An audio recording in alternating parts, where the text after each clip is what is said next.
Marco, welcome to studio. Thank you very much for having us here. I'm so happy. My dear friends, my dear listener, you can tell I have a full of joy in my voice because I'm a survivor of genocide.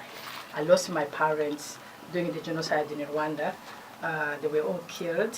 My mom were killed, my daddy were killed, my stepfather, my grandpa, my uncle, my cousins, they were all killed. I survived it by the grace of the Lord. So after surviving genocide, I was wondering if I would seek revenge or if I would forgive. So I choose part to forgive.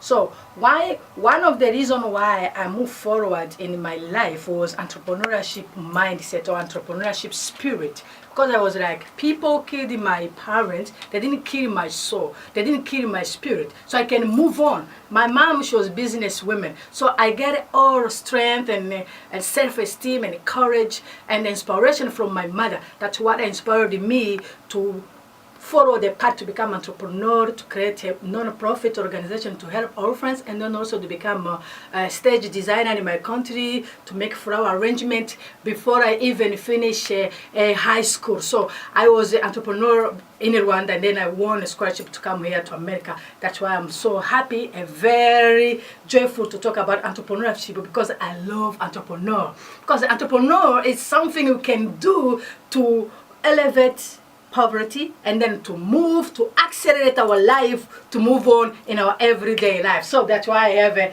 expert, business expert. Today, Marco, who has his own business enterprise, business consultation here in New York City, to talk to us, to give us some ideas. How can we establish a company from nothing, if I can say, from something, from somewhere. Thank you so much, Marie, for the introduction. It's a great pleasure being here, talking to your listeners, working together, because we share the same passion, the same belief system and values that one of the great forces that changes our societies and business for the better is social and overall entrepreneurship. We feel by empowering people, by giving them the tools to make a living, to employ people, to make a difference, that is really the great force that's not just changing emerging markets, that's changing Africa, that's changing the world. And you asked me, in my role as CEO of New York Business Consultants, LLC, how do we start with nothing? Anything starts with nothing. If you plant a great sequoia tree, it starts with one seed. If you're Van Gogh and you have a white canvas in front of you, it starts with that one brush stroke. And we want to encourage you here to make that first one brush stroke. What's the one idea you always felt you could do something about it? What's something you care about? What's your contribution you want to make? How do you want to be different? Start talking about it. Start putting something in writing. Start engaging a friend. So start somewhere. Don't be afraid, because nowadays we live in a world, and that's part of our philosophy as consultants, where we are different, where we make our contribution, is the new capital is creativity. You have social media available at your disposal 24/7. You can collaborate with people all over the world. We don't know, when I pick up the phone, if somebody from India, from Germany, from Nigeria calls. If a week later we're in the Bahamas or we're in Nigeria doing a training, doing consulting. And so the world can be your customer. You have to realize that social media, the internet, basically doing free calls worldwide, allows you to have a way more global mindset than ever before. So don't be afraid not having the resources. And if you need additional encouragement, I was honored to meet Damon John, one of the Shark Tank millionaires, an amazing American entrepreneur, and he wrote this book, The Power of Broke. The Power of Broke, yes. And it very much inspired us. We hope you'll talk about it at the book fair. You just learned about that, because there is no problem you'll encounter in life that somebody else hasn't solved for you. You just got to find someone who can share his knowledge, like a consultant. You got to find the book. You can use YouTube. You can train yourself on Coursera. So information has become virtually free or more easily accessible. Marketing has become free or more easily accessible, and you can collaborate and find your customers more worldwide. We're not saying it's easy, but the canvas is for you to make the first brushstroke. It's not easy, but it's possible. I just want you to know you're listening to the Randolph J. Thomas Show on Island Voices Radio. Yes. This is Claudine. Continue. Claudine from Rwanda, Africa, and then my dear Malko from Germany in New York City. So you are listening to our word through our friend. So, talking about social media, how can our friends in Rwanda or somebody who feel vulnerable, somebody who feel like they don't have anything to start to do business, somebody who feel lonely, how can this person can actually start business? It's a very good question. I appreciate it. And I want to share, I got deeply influenced by man Kofi Annan when I worked for the United Nations. I later worked in finance in Switzerland, also on Wall Street. And this one metaphor of the global village. And so our philosophy is entrepreneurship in the global village. We believe we're coming back to this village where we get to know each other, where we can share, where reputation matters more than ever before. So whatever you do, make it the best quality you can. The best marketing you can do is happy customers. And start somewhere. We're always waiting for the perfect moment. That moment is never going to come. Michael Jackson didn't start as the king of pop. Prince didn't start as the prince of pop music. They started somewhere.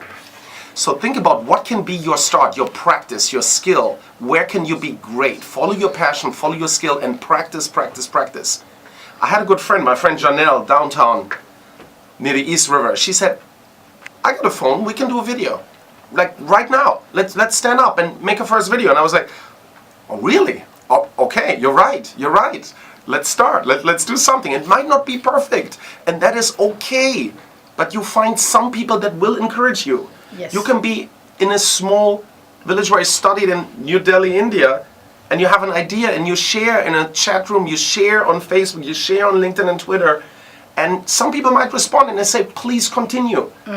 So you no longer have to be lonely. You can have your followers, your fans, the people you interact with worldwide. You comment on something they do, they said, and they might respond to you. And so start somewhere, put a video online, have a Facebook group, it's free. Do a LinkedIn company page, it's free. Be on all the social media available to you. Make a product picture. So get the word out. Like start with a consultation, with a conversation with the world, with the customers to say, this is who I am. This is what's important to me. I'm not there yet. I need your help. I have my product on Kickstarter. You can invest in it. Like I got a call from China and I thought, wait a minute. I'd never heard from these guys in my lifetime. I've never been to China. I don't even speak Chinese. But somebody finds your email and reaches out to you. And then you see they had a Kickstarter campaign to do the first electric skateboard in the world, and they raised almost $1 million. So it's possible now that your idea can be shared, that somebody somewhere in the world says, this is great, I want to help this person. I want to contact this person, I want to work together. So start formulating your message, who you are, how you work, what you're passionate about, what you want to do, and then share it with the world through YouTube, through LinkedIn, through Facebook, through any channel available to you. So all of that is good. But when you were saying, you reminded me two things. You reminded me the guy who said, to be in the business, to do business, you need to be in the business. So more you learn, more you do, more you grow.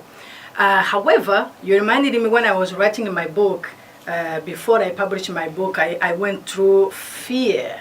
Yes. Stumbling, saying, I'm not good in this, I don't know, I need help. So how can we help the people who have that fear? How can we take that fear away? Because the problem is really to start. They can do video, they can put message together. I know some people who write notes, but they never really start something.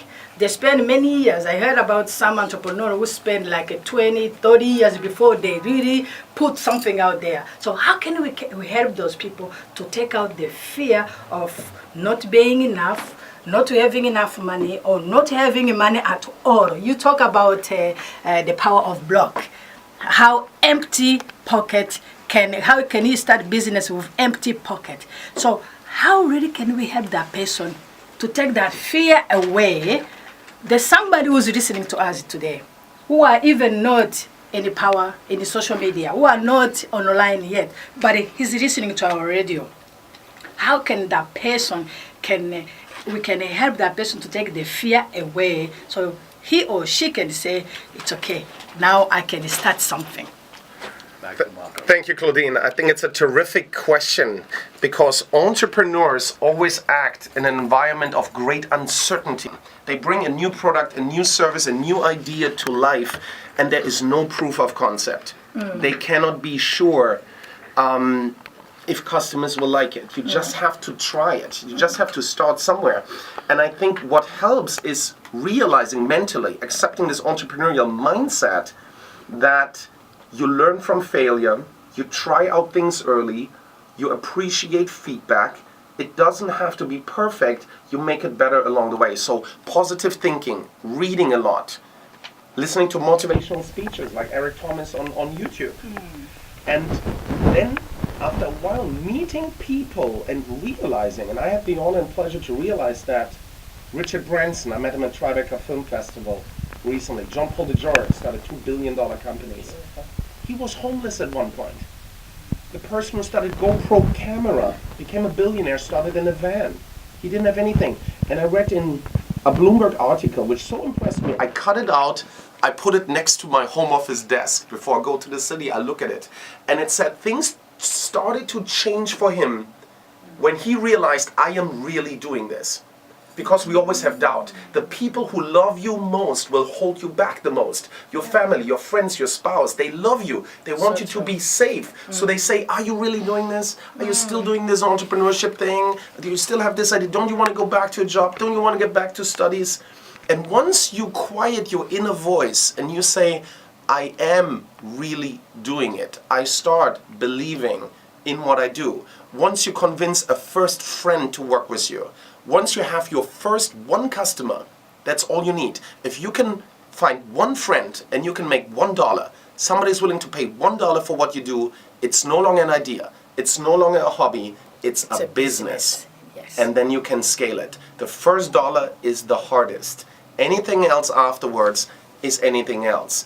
And you hear that story from the most successful people in the world, some of the world's smartest, brightest billionaires, that they started with a passion.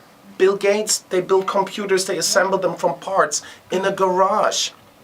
And they were not perfect. Bill Gates said, and I should learn from him, he was a procrastinator. He did things last minute. When he studied, he would learn last minute and then do the test. And he would despise the others that had to learn all the time. He didn't do that. And he said this habit was a catastrophe in business. You got to continuously deliver.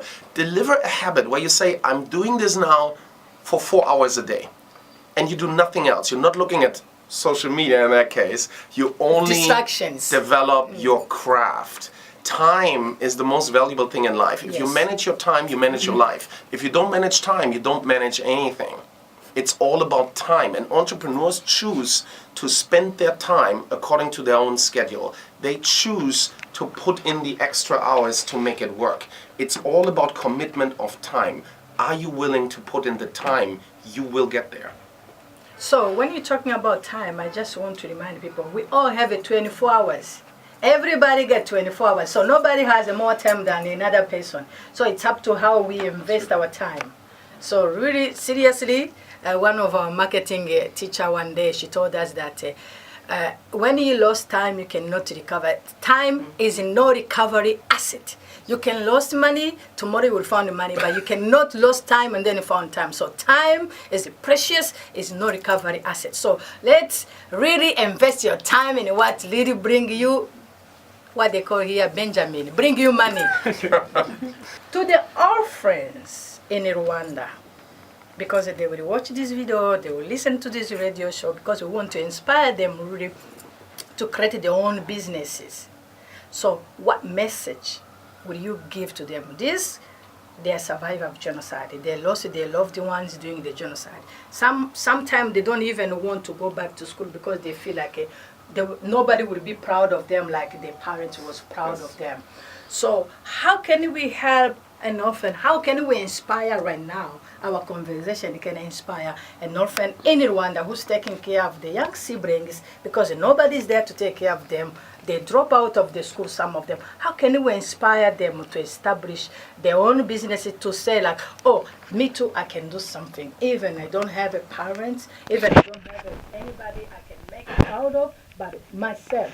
I'm still alive, I survived, I can do something to help myself and then to help my loved ones, especially the young siblings. So, the orphans.